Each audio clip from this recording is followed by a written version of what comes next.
Saudaraku, Kepala Badan Penghubung Pemerintah Aceh atau BPPA Akar Arafat SSTPNSI membuka acara workshop jurnalistik pemuda Aceh Ratau Jilid 2 di Aula BPPA Jalan Suroso Cikini, Jakarta Pusat pada Kamis 22 Juni 2023.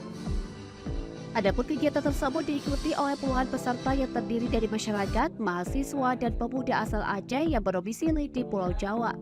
Mengusung tema literasi digital terhadap peran jurnalistik, workshop tersebut diisi oleh dua pemateri yakni Salman Mardira, editor Okizon, dan Raiful Mundasir, Content Assistant Manager Business Indonesia. Salman Mardira mengisi materi tentang keterampilan jurnalistik, sementara Raiful mengisi materi tentang literasi digital. Dalam pembukaan, Akar Arafat menyatakan bahwa kegiatan workshop ini merupakan inisiasi pemerintah Aceh melalui BPPA di Jakarta. Dalam pembukaan tersebut, Akar Arafat menyatakan bahwa kegiatan workshop ini merupakan inisiasi pemerintah Aceh melalui BPPA di Jakarta, dengan tujuan untuk mengintegrasikan hubungan masyarakat Aceh dengan masyarakat di Pulau Jawa.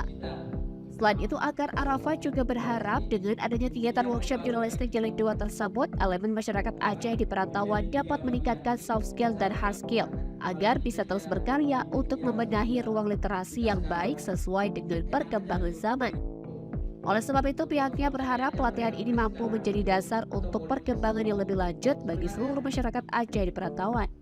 Begitu juga dengan pemberitaan jurnalistik yang sejauh ini masih menjadi ladang informasi bagi semua pihak, baik pelaku usaha, masyarakat, pemuda, dan mahasiswa.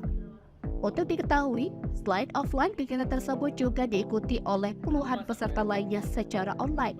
Para peserta juga diberikan kenang-kenangan berupa sertifikat Emadi dari Badan Penghubung Pemerintah Aceh atau BPPA.